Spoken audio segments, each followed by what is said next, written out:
Creative Convo podcast presented by Habib the Consultant and supported by Creator Choices. So we have Rafael Zakibaya with us today. So আমরা বেশি দেরি করব না, আমরা ভাইয়ের সাথে সরাসরি কথাতে চলে যাব। তো স্টার্টিং এ ভাই একটু ভাবে মানে আমরা একটু ক্যাজুয়ালি একটু স্টার্ট করি, যাতে এটা একটা কনভারসেশন মনে হয়, ওইভাবে আমরা স্টার্ট করি। সো ভাইয়া, প্রথমে একটা কোশ্চেন, এটা হচ্ছে ফ্রিল্যান্সিং হিসেবে মানে ফ্রিল্যান্সার হিসেবে আপনার জার্নিটা একটু শুনবো, দেন আপনার স্ট্রাগলস গুলো একটু শুনবো। আমি একটু পপুলার হচ্ছে কি, আমি ফ্রিল্যান্স বা ফ্রিল্যান্সারদের লাইফস্টাইলে অনেক নেগেটিভ কথা বলি, যে ঘুম হয় না, তারপরে দাওয়াত মিস করে, কষ্ট, এই সেই। সো এবং আমি প্রাউডলি নেগেটিভ কথা বলতে থাকি যে ইটস নট ইজি। ফ্রিল্যান্স জার্নিটা দিয়ে বলি, অনেকের এখন আমাদের মধ্যে ধারণা হচ্ছে আপওয়ার্ক, ফাইবার বা ফ্রিল্যান্সার্স বা এরকম পিপল পাওয়ার, এরকম বিভিন্ন মার্কেট প্লেসে বা আউটরিচ করে বিদেশি ক্লায়েন্টের কাজ করাকেই ফ্রিল্যান্সিং বলে। সো আমাদের গোড়াতেই ধারণা পড়লো। আমি ফ্রিল্যান্সিং অনেক আগে থেকেই করি। 2014-তে যখন আমি গুগলের একটা প্ল্যাটফর্ম ইউটিউব নামক একটা জায়গায়, আশা করি সবাই চিনি, এখানে যখন খুলি, সো এটার এগেনস্টে ডলারে কামানো শুরু করি। ওইটাও এক ধরনের ফ্রিল্যান্স, কেউ বস ছিল না, নিজেরটা নিজেই করি।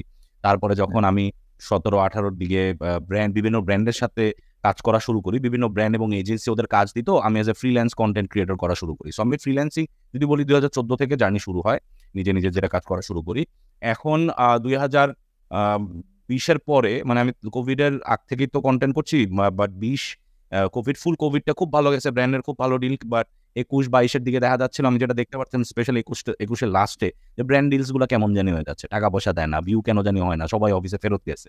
তো তখন আর কি আমি তোমার টিম বানায় ফেলছি, স্টুডিও বানায় ফেলছি, ভাড়া তো দিতে হবে, তারপরে হচ্ছে বেতন তো দিতে হবে, খাইতে হবে, গাড়ি কিনছি, গাড়ির তেলের টাকা তো লাগবে। সো যেহেতু 2005-06 এরকম আগে থেকে আমরা ভিডিও এডিট করি, আমি স্পেশালি। সো টিম নিয়ে ভাবলাম যে কি করে মানুষ ফ্রিল্যান্সিং। আমি খুবই অজ্ঞ ছিলাম। I learn everything about freelancing 2022-এ। আই স্টার্টেড ফ্রিল্যান্সিং 2022-এ অ্যান্ড এভরিথিং ক্লিক 2022-এ, আলহামদুলিল্লাহ। সো আমার জন্য ফ্রিল্যান্সিংয়ে যাওয়ার মেইন রিজন যেটা ছিল, কারণ আমি আর এফোর্ড করতে পারতেছিলাম না, ওরকম টাকা আমি উঠাতে পারছিলাম না। আমি যেরকম ভাবছিলাম কন্টেন্ট ক্রিয়েশনে হবে, আমি অবভিয়াসলি আমার থেকে অনেকে ভালো অনেকে করছিল, প্লাস ব্র্যান্ডগুলোও খুব ভালো বাজেটে যাচ্ছিল না পোস্ট কোভিড।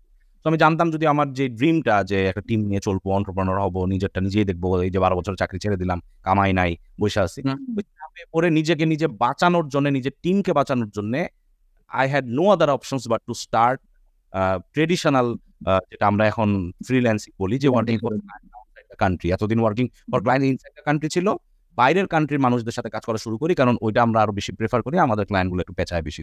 এইভাবেই ভাই এই ক্ষেত্রে একটা জিনিস বলবো, যেমন যারা ইয়াংস্টার আছে, লেটস সে এইচএসসি তে পড়তেছে, বা আমি এখন আমার সাথে অনেকে কাজ করতেছে, লাইক 8th স্ট্যান্ডার্ড বা 9th স্ট্যান্ডার্ডে পড়তেছে, but they are really amazing, outstanding. তাদের একটা প্রেশার কম থাকে, যে মানে আমার ফ্যামিলিতে দেওয়া লাগতেছে না, বা আমার ভাবে করতে হইতেছে না। সো একটা মানে ফাইন্যান্সিয়াল ফ্রিডমের একটা প্রেশারটা কম থাকে, যেটাই আর্ন করে এটা হচ্ছে তার জন্য একটা বোনাস। লেটস সে আমাদের এই যে যারা আছে, লেটস সে অ্যাবভ 25, মানে এটা ট্রেডিশনাল একটা থাকে, যে মানে জব করতেছে না কেন, ছেলে এইগুলা কি করে। তো এই ক্ষেত্রে এই প্রেশারটা আপনি তো আরো লেটে গিয়ে এই প্রেশারটা বলেন, যেটা বললেন যে 12 বছরের চাকরি ছেড়ে দেন আপনি স্টার্ট করছেন। তো এই ক্ষেত্রে ভাই এই প্রেশারটা আপনি মানে ফাইট করছেন কিভাবে? বিকজ অনেক সময় হয় কি, উই ফিল লাইক যে আমাকে দিয়ে হবে না, করা যাবে না, বা দিয়ে একটা ডিল ক্লোজ না হইলে মনে হয় যে মানে আমি মনে হয় রাইট ডিরেকশনে যাইতেছি না। So what did you come up with that at that moment, যেটা আপনি বললেন যে 22 শুরু করছেন, 22 হিট করছে।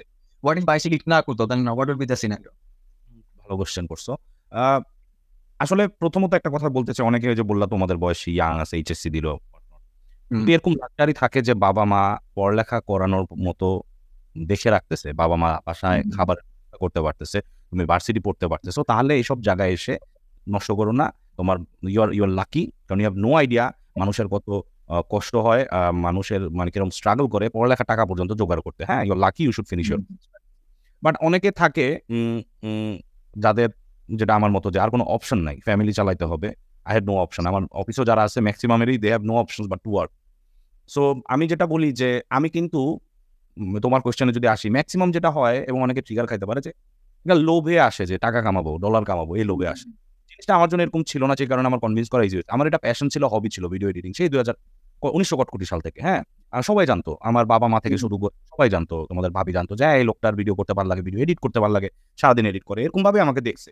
তো যখন আমি ওটাকে একটা ফুল টাইম প্রফেশন হিসেবে আমি নিয়ে নিছি, তখন কিন্তু মানুষ খুব নেগেটিভলি নেয় নাই, প্রেশার নেয় নাই। এখন তুমি কোনোদিন তোমাকে ডিজিটাল মার্কেটিং বলো, ওয়েবসাইট বানানো বলো, লোগো বানানো বলো, ভিডিও এডিট বলো, কোনো কিছুতে সারা জীবন ইন্টারেস্ট ছিল না, হঠাৎ করে দেখছো রাফায়েতের মতো কোনো একটা বান্দা এসে বলতেছে, আরে আমি তো অনেক টাকা কামাই, আমি তো জিতে গেছি ভাই, এইটা দেখে করে আসতেছো, ওইটা কনভিন্স করা অনেক ডিফিকাল্ট হয়, কারণ এখানে তোমার না কোনো প্যাশন আছে, না তোমার হবিতে ছিল, না তুমি নিজের স্কিল বিল্ড করাতে টাইম দিছো, তুমি জাস্ট দেখছো ক খ গ এবিসি লাখ টাকা কামাই করে ফেলছে, লোভের চোটা এসা বাড়ি খাচ্ছ, এবং এই কারণে ফেইলও করে অনেক মানুষ বেশি, কারণ কোনো স্কিল নাই। ওর স্কিল তো বাদই দাও, সফট স্কিল নাই, যেটা আমি বেশি ফোকাস করি, সেল কেমনে করতে হয়, কেমনে কথা বলবে, প্রফেশনালিজম কি, কমিটমেন্ট কি, কিভাবে টাকা আনবে, কিভাবে টাকা দিবে, কোথায় কোথায় সাবস্ক্রিপশন, কোনো আইডিয়া নাই। তারপরে বাড়ি খায়, তারপর পড়ে যায়, এবং সমাজে একটা ধারণা হয় এটা হচ্ছে এক ধরনের নেগেটিভ একটা ইয়ে চলে আসছে, মানুষ যাবে টাকা খাওয়াবে, কম্পিউটার কিনবে। এই কারণে এটার মেইন রিজন হচ্ছে কি আমরা খুব কম টাইম জেনে যে স্কিলটা আমরা জাস্ট ভাবতেছি যে কনভার্ট করবো। সো এটার মেইন ইয়ে হবে যে এটা যে তুমি পারো, এটা আগে নিজেকে কনভিন্স করতে হবে এবং নিজের ফ্যামিলিকেও দেখাতে হবে যে এই জিনিসটা তোমার স্কিলটা আসলে আছে, এবং তোমার ছেলে বা মেয়ে অনেকদিন ধরে এটার প্রতি একটা ন্যাক আছে। যখন বুঝে যে ওর প্যাশনটাকে কনভার্ট করতে যাচ্ছে, এখনকার বাবা মারা অনেক ওপেন, অনেক প্রোগ্রেসিভ, ওরা খুবই পজিটিভলি, আমরা খালি ব্লেম করতে ভালোবাসি, আমার বাপ মা, আমার সোসাইটি মানে না, কারণ হঠাৎ করে তারা একটা চেঞ্জ দেখতেছে, তাদেরকেও চেঞ্জ দিয়ে যাওয়ার একটা সময় দিতে হবে।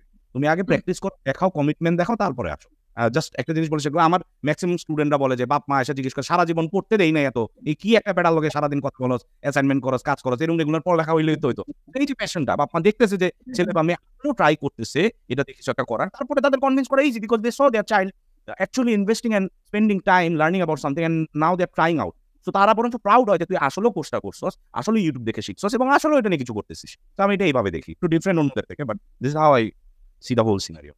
মানে জিনিসটা হচ্ছে, যদি আমি সাম আপ করি, মানে আপনি কনফিডেন্সটা লুজ করতেছেন না, instead of losing the confidence বা হ্যাভিং সেলফ ডাউট, আপনি চেষ্টা করছেন কি যে আমি আমার স্কিলটাকে প্রুভ করি আমার ফ্যামিলির কাছে, বা আপনাকে তো সিনারিওটা আলাদা ছিল, বা ইয়াংস্টারদের কথা বলতেছি, যে মানে আমি একটু প্রুভ করি আমার স্কিলটাকে বা আমার প্যাশনটাকে, দেন আমি এটাতে in a long run, let's say 5 years 10 years down the line আমি শিখতে থাকি, এন্ড আমি আস্তে আস্তে মানে কনভিন্স করার ইয়েটা বুঝে যাবো, সেল করার ইয়েটা বুঝে যাবো, দেন বাই ডিফল্ট।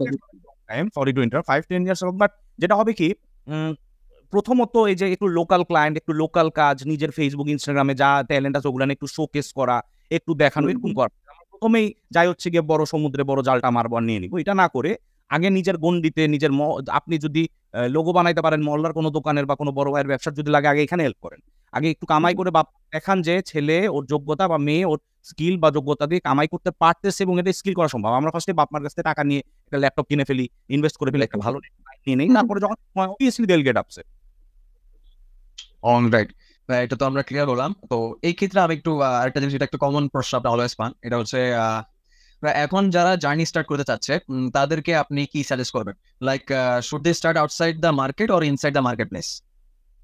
আমার সবাই জানে আমি মার্কেট প্লেস খুব পছন্দ করি। আমার জন্য সিচুয়েশন হচ্ছে গিয়ে, তোমার কাছে একটা মার্কেট বানানো আছে, মার্কেটের মধ্যে ধরো কারওয়ান বাজারে মাছের বাজার আছে, হ্যাঁ, ওইখানে ভিতর থেকে মাছ জানো কোত্থেকে আসে, দোকানদাররা চিনে, তুমি একটা ভালো মাছ কিনতে হলে এখানে যাচ্ছ, অথবা বড় বড় সুপার মার্কেট আছে যেখান থেকে কিনবা। এখন তুমি একটা মাছ দিয়ে তোমার দরজার মধ্যে টক করে বলতেছে দেখেন আমার মাছটাই সব চলো, আমার মাছটা নেই, তুমি হঠাৎ করে শখ খাবা যে বেটা তুই কেটা বিক্রি করতে আসছো। ইটস ইজিয়ার ও সামওয়্যার যেটা প্লেসটা নোন্ড, এবং যে প্লেসে মানুষ যায় এবং ওই উদ্দেশ্যেই যায়, কারণ আমরা অনেক আউটরিচের সময় অনেক মানুষকে মেল টেল করে কনভিন্স করার চেষ্টা করি যারা মেবি তারা রেডি না সার্ভিসটা নেওয়ার জন্য, অথচ মার্কেট প্লেসে যারা যাচ্ছে তারা অলরেডি রেডি অ্যান্ড কনভিন্স যে আমার এই সার্ভিসটা লাগবে। এখন অনেকে বলে মার্কেট প্লেস স্যাচুরেটেড, হ্যাঁ ট্রু, মার্কেট প্লেসের বাইরে আরো বেশি স্যাচুরেটেড। তুমি যদি মার্কেট প্লেসের মধ্যে একটা জায়গায় যদি নিজের নাম না সেটেল করতে পারো, তার মানে তোমার স্কিলে আসলে গ্যাপ আছে, তার মানে আসলে সার্ভিসে প্রবলেম আছে। আর মার্কেট প্লেসে কেন শুরু করা উচিত, কারণ এটা তোমার সবচেয়ে বড় টেস্টিমোনিয়াল হিসেবে কাজ করে, এবং এটা তোমার সবচেয়ে বড় পোর্টফোলিও। অনেকে আছে বলবে না ভাই আউটসাইড এরা ফাইবারে করছে দেখি, বাট ট্রাস্ট মি, অবশ্যই আমারটা এক্সেপশন এক্সাম্পল হিসেবে হবে না, বাট মার্কেট প্লেস অনেক কিছু শেখা যায়, অনেক নর্মস রুলস এর মধ্যে কাজ করতে হয়, যেটা তোমাকে প্রথম থেকে হতে হেল্প করে যে এইসব কথা বলা যাবে, এইসব কথা বলা যাবে না, এরকম করতে হবে, ওরকম করতে হবে, ক্লায়েন্টরা এইভাবে রিভিশন দেয়, এইভাবে কন্টেন্ট চায়। তো তুমি না বাইরে তো এগুলো শেখানো কেউ নাই, ক্লায়েন্ট বলবে কি ব্যাপার, কেন আসছো, কি দিবা দাও, বাইরে তো কেউ শিখাচ্ছে, প্লাস তুমি দেখতে পারবা ও কি করতেছে, কিভাবে লিখতেছে, কি টাইপের ভিডিওরা বা কাজ ক্লায়েন্টকে দেয়, ওইটা নিচে কমেন্টটা কি, রিভিউগুলা কি নিয়ে, পজিটিভ কি নেগেটিভ কি। সো প্রপার একটা ট্রেনিং সেন্টারের মতো মার্কেট প্লেস কাজ করে। So you should start from a market place, এবং ওইখানে ভালো করা মানে তোমার পরের লাইফ অনেক ইজি হয়ে যাবে। ফাইবার খুবই স্যাচুরেটেড ফর নিউ কামার্স, ফাইবারটা খুবই ফ্রুটফুল না, you should better try upward. So এই ক্ষেত্রে এই ডিস্টিংগুইশটা মানে কিভাবে দেখতেছেন ভাই আপনি?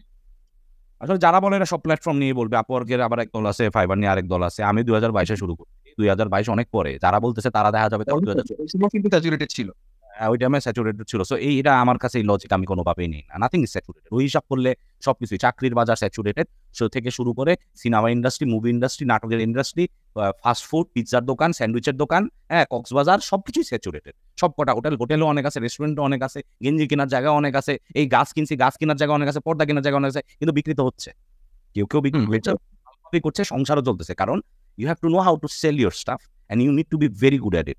এটাই আর কিছু না। কারণ স্যাচুরেটেড হিসাব করলে পৃথিবীর প্রত্যেকটা জায়গায় এখন স্যাচুরেটেড হয়ে গেছে। যারা একটু হচ্ছে কি পোলাপাইন, আমরা যেটা করি নিজের উপরে খুব কম টাইম ইনভেস্ট করি, যে একটা কোর্স হয়ে গেছে এটা দিয়ে মনে পারবো না, it takes hours after hours, practice after practice, তারপরে সার্ভিস দেওয়া উচিত। ঠিক আছে, এইভাবে করে যায় না, এইভাবে দেখতে হবে। তো স্যাচুরেটেড সবকিছু, if you are good, it's easy.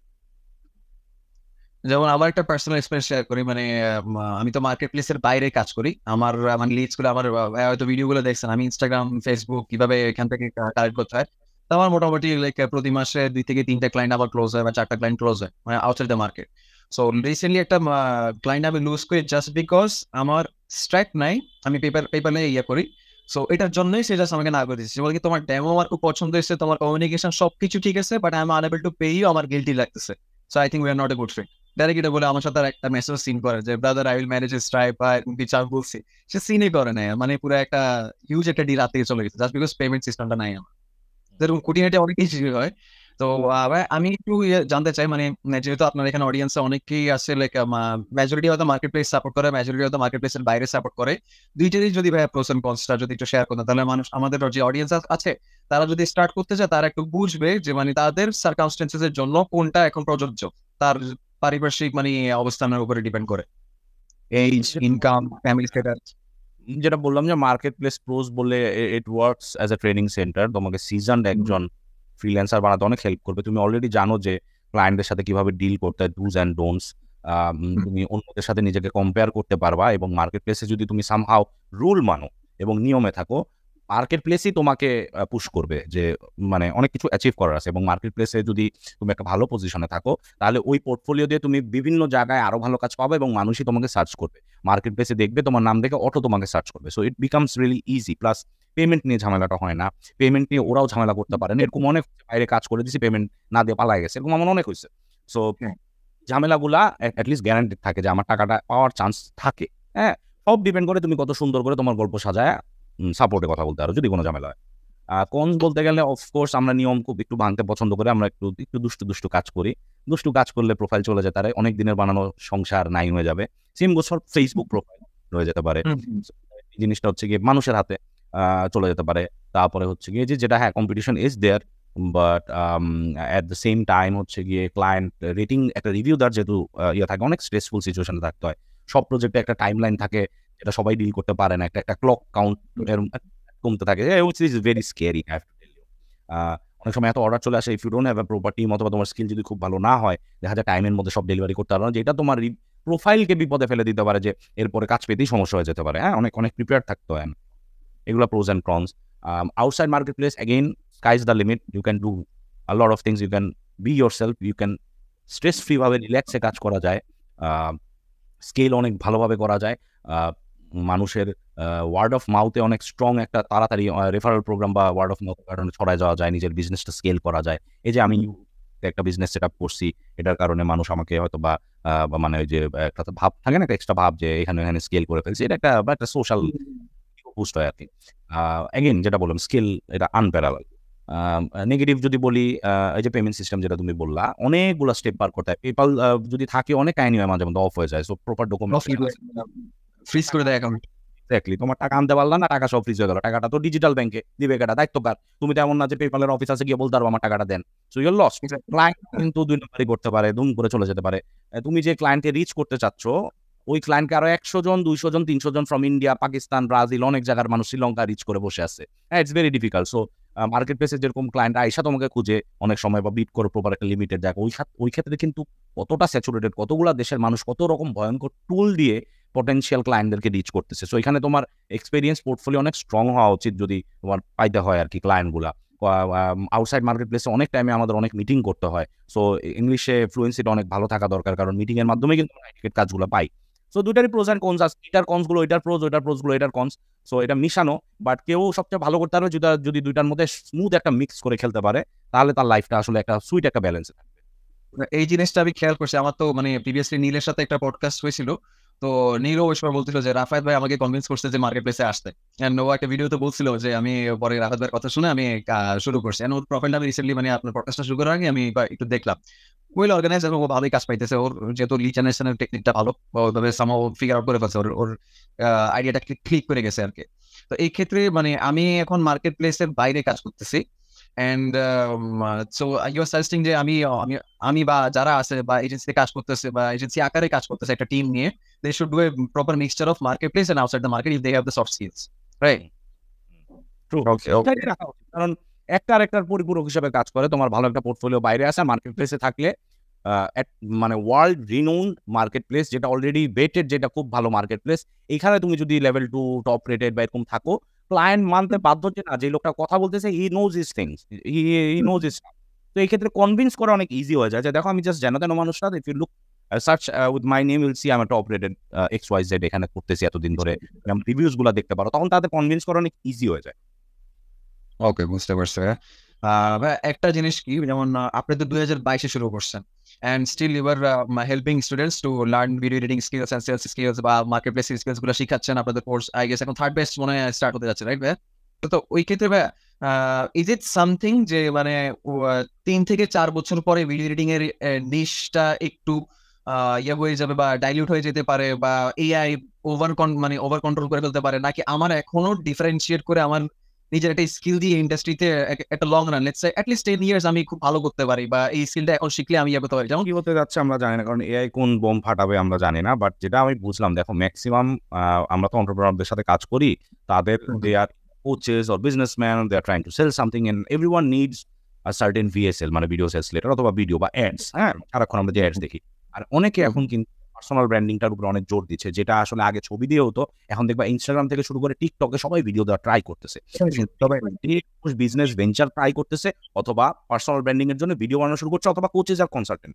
So যতদিন পর্যন্ত তারা এগুলা করতে চাবে উইথ দেয়ার পার্সোনাল টাচ এবং কাস্টম ভিডিও, এবং সবাই দেখবে একটু আস্তে করে যারা ভালো করতে চায়, ডিফারেন্ট হতে চায়, একটু কাস্টম চায়, কারণ কি ওরাও জানে সিমিলার টাইপের ক্যাপশন যদি হয়ে যায় তাহলে তোমার ভিডিও স্ক্রোল স্টপার হিসেবে কাজ করবে না। সো তারা খুব কাস্টমাইজ চায়। সো ইটস এআই আসতেছে, করতেছে, আবার ওরা চেঞ্জ চাচ্ছে যে সবাই এটা করে, নতুন করো। ওইখানে যারা আসলেও খুব ভালো, তারা প্রতিনিয়ত নিজেদেরকে আপডেট করতে থাকবে এবং আছে মার্কেটটা। কারণ হয়েছে কি, এটা একটা ছবি না, এটা একটা মোশন, অনেক বড় ভিডিও, অনেক কিছু শুনতে হয়, এক্সপ্রেশন। এখনো কিন্তু এআই আছে, কেটে দেয়, ক্যাপশন বসাতে। কাজটা অ্যাকচুয়ালি আমাদের কাজ অনেক ইজি হয়ে গেছে, আমরা ইউজ করি। হ্যাঁ, রেট হয়তো বা প্রিমিয়াম আগের মতো চার্জ করা যাবে না, বাট এআই আসবে, এআই ম্যাথ থেকে শুরু করে ওয়েবসাইট ফিগমা টিগমা 12টা বাজায় দিচ্ছে, বাট ডিমান্ডটা থাকে। বিজনেস কখনো পুরোপুরি একটা বিজনেস কিন্তু চেষ্টা করবে আরেকটা এজেন্সির সাথে কাজ করতে, হ্যাঁ, মানুষের সাথে। ওরা কিন্তু নিজেরা এআই ডাউনলোড করে সাবস্ক্রিপশন করে ওটা থেকে নিবে না।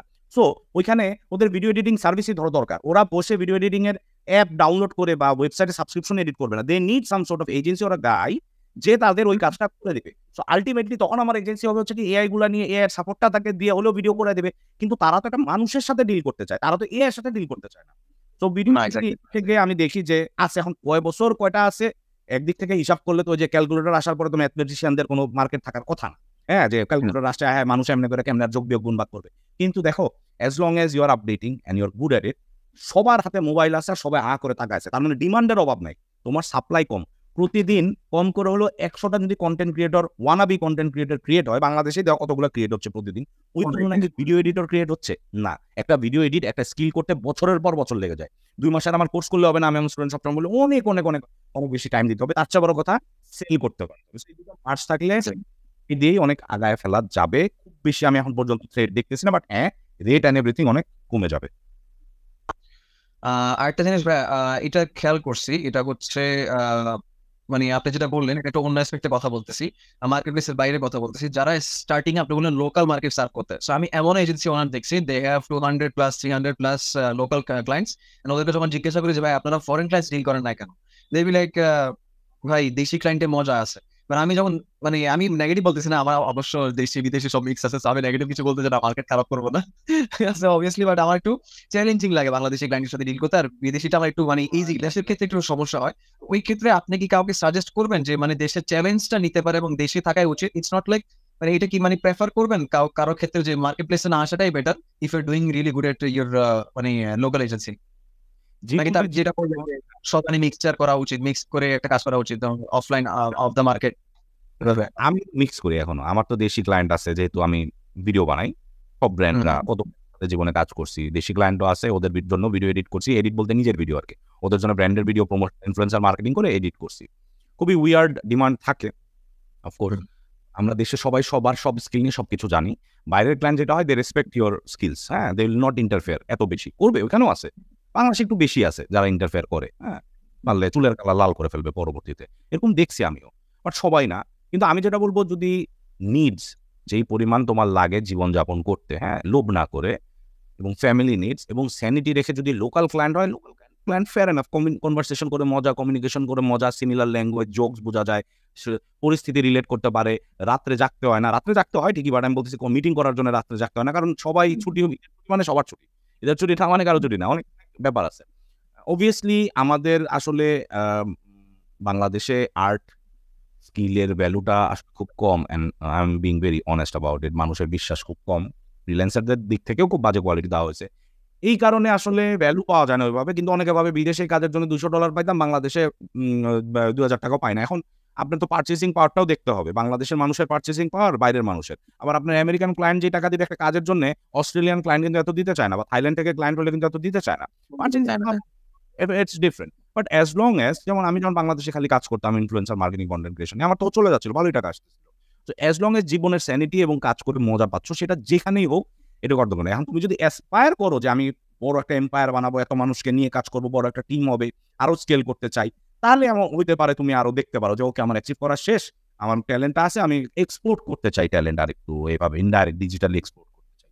স্যানিটি যত গো ক্রেজি উইথ ইওর থিংস, এখানে কোনো রুল নাই কোনো ধরনের।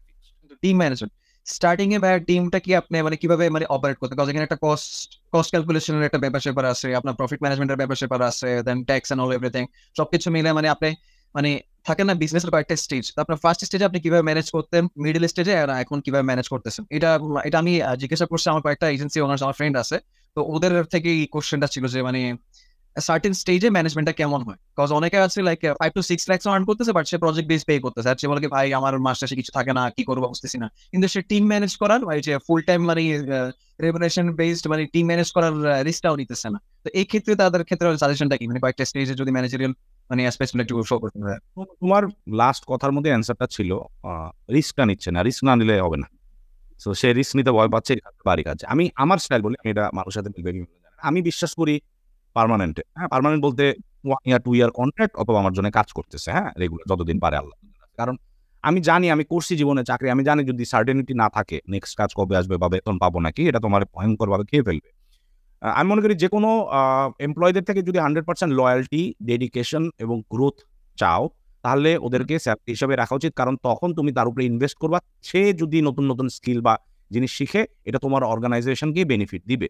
ভার্সেস প্রজেক্ট বেসিসে যদি নেই, নেক্সট প্রজেক্টে সে অ্যাভেলেবল নাও থাকতে পারে, অথবা মাল্টিপল প্রজেক্ট যদি সে হ্যান্ডেল করে, তোমার প্রজেক্টে প্রায়োরিটি নাও দিতে পারে। দ্য অনলি রিজন আমরা হয়তো কোয়ালিটি বা এগুলো এনশিওর করতে পারতেছি, কারণ আমরা ইন হাউস সব নিজেদের থেকে করি, আমরা খ্যাপ মারাই না করে। Number 1। Number 2, in terms of how you want to manage your employees, আমি মনে করি কোনো স্টার্ট আপ যখন শুরু হবে, তখন প্রফিটের দিকে কম এবং ডেভেলপমেন্টের দিকে বেশি তাকানো উচিত। Development in terms of people and the processes. So আমার ক্ষেত্রে আমি মানুষের উপরে অনেক যা কামাইতাম, তার মোর দেন 50% পোলাপাইনের উপর, আর গ্যাজেটসের উপর, ভালো মেশিন। আমি একটা ভালো মেশিন কিনছি, আর বাকিরা সব ম্যাকবুক না অন্য কম্পিউটার করে, এইভাবে না। আমার রুমে এসি আছে, অন্য কারো এসি নাই, এরকম না। আমারই ভালো টেবিল, ওদের টেবিল ভালো করে নাই। সো প্রথম দিকে বেশি খরচ করা উচিত ডেভেলপমেন্টে, নিজের প্রফিট কম হবে। হ্যাঁ, যখন একটু স্টেবল হবে, মিডল জায়গায় নিজে হয়তো বা প্রফিট একটু বেশি নিতে পারবো, তখন আর কি একটু লাইফস্টাইলটা চেঞ্জ হবে। কিন্তু আবার যখন স্কেল করতে চাও, যেমন আমি স্কেল করতে যাচ্ছি এখন, তখন আবার নিজের প্রফিট কম আর পিপলে আরো বেশি ইনভেস্ট করতে হবে, হায়ারিং মোর স্কিলস, হায়ারিং মোর ট্যালেন্টস, যাতে আমরা স্কেল করতে পারি। আর একটু কম লাভ করে হলো, ইন টার্মস অফ ক্লায়েন্টের কাছ থেকে একটু কম টাকা নেই, কি আমার পোলাপাইনদের একটু বেশি টাকা দিই, বেতন বেশি দিয়ে নিজের প্রফিট কম স্কেল করতে হবে, কারণ আমরা একটা বড় ক্লায়েন্ট বেস বানাতে চাচ্ছি। সো যখন ডেভেলপ করতে চাচ্ছি আর স্কেল করতে চাচ্ছি, তখন প্রফিটের দিকে কম তাকানো উচিত, এটা আমি তাকাই, কম তাকাই। আর যখন মিডল স্টেজে সাস্টেনেবল কোনো একটা টার্গেট অ্যাচিভ করি, তখন কিছুদিন আমি একটু আবার সাস্টেনেবল হইতে যাই, তখন আমি আমার আবার বিল করার চেষ্টা করি, ব্যাংক ব্যালেন্স ঠিক করার চেষ্টা করি, তারপর আবার মানে লাভটা দিই, কারণ একটা ক্যাপিটাল থাকতে হয় রিস্ক নেওয়ার আগে। সো ক্যাপিটাল বানাই, আবার অন্য একটা টার্গেট নিই, সেভাবে দেখা উচিত। বাট রিস্ক নিতে হবে। তার চেয়ে মোট কথা, ছেলে পেলে ভাই ওরে শিখায় আমার লাভ কি, ওর ল্যাপটপ দিয়ে আমার লাভ কি, ওরে ভাই ওর এরকম মেশিনে, ওর মেশিনে সাপোর্ট দেয় না। আমি বিশ্বাস করি ছেলে পেলে হায়ার করবো, ছেলে পেলেকে বলতে পারবো তোমার জবের একটা নিশ্চয়তা আছে, unless until you do something stupid, or তুমি কাজ করতেছো না, অবভিয়াসলি অফকোর্স কাজ না করলে। বাট আমি মনে করি এই গ্যারান্টিটা অনেক দরকার, যেহেতু আমি ড্রপ আউটদের নিয়ে কাজ করি, ওদের জন্য জবটা খুব ইম্পর্টেন্ট। তারা ফ্যামিলিতে বলতে চায়, সোসাইটিতে বলতে চায়, অনেকে বিয়ে করতে চায়। তো এখানে আমি আমার পোলাপাইনের উপর ডেভেলপ করবো, ওদেরকে ভালো মেশিন দিব যেটা আমি ইউজ করি, ওদেরকে ট্রেনিং এর মধ্যে থেকে নিব, কারণ তারা ভালো করলে আমারও। হ্যাঁ, আমি যদি তাকে রাখতে না পারি সে অনেক ভালো, এটা আমার লস। বাট যাই বই তো গা চলেই তো যাবে, এইভাবে ভেবে ছোট এজেন্সি ছোটই থাকতে হবে। ওইটা কখনো একটা অফিস, ওইটা কোনো একটা কর্পোরেট বা বড় এজেন্সি হতে পারবে না। এটা হচ্ছে আমার 2 টাকার বুদ্ধি সবার জন্য, যেটা আমি of course I will like to give you the platform যে আপনি যদি আপনার কোর্স সম্পর্কে কিছু বলতে চান, তারা যদি ইন্টারেস্টেড থাকে, বিকজ অনেকেই দেখতেছে, I guess almost 91 people are watching. কিছু কোশ্চেন আছে, আমরা কিছু কোশ্চেন নিব, সিগনিফিকেন্ট কিছু কোশ্চেন। আপনার কোর্স এবং সাজেশন দুইটা মিলাই কিছু একটা যদি বলতে চান, মানে যারা করতে চাইতেছে বা যারা আসলে ভিডিও এডিটিংটাতে আসতে চাইতেছে, মানে তাদের ক্ষেত্রে যদি কিছু বলতে চান। স্ট্রেট কাট কথা হলো, ভিডিও এডিটিং এই কারণে আইসেন না কারণ আমার ক্ষেত্রে ক্লিক করছে, জীবনে পারবেন না, কারণ আমি আপনি করতে দিব না মার্কেটে। আপনার যদি ভালো লাগে কনসেপ্টটা, আপনার যদি মুভি দেখলে ভাবে যে এইটা কিভাবে করলো বা কত সুন্দর মিলে গেছে, এই ইন্টারেস্টটা থাকে, তাহলেই আইসেন, আমি শেখাতে হেল্প করব। আমি ফোকাস করি সফট স্কিলে rather than core skills. Core skill তো ভিডিও এডিটিং আছে, আমি একদম একদম যাদের কোনো আইডিয়া না তাদের শিখাই, বাট সফট স্কিলটার জন্য আমরা ম্যাক্সিমাম টাইম পারি খাই। আমি ফাইবার, এমন না যে ফাইবারে কিভাবে অ্যাকাউন্ট খুলে এটা শিখাতে চাই, আমি শিখাতে চাই কিভাবে কথা বলে, আমি শিখাতে চাই কিভাবে আমি কথা বলি, আমি শিখাতে চাই সেল কিভাবে করা যায়, আমি শিখাতে চাই নেগোশিয়েট কিভাবে করে, অনলাইনে মিটিং কিভাবে করে।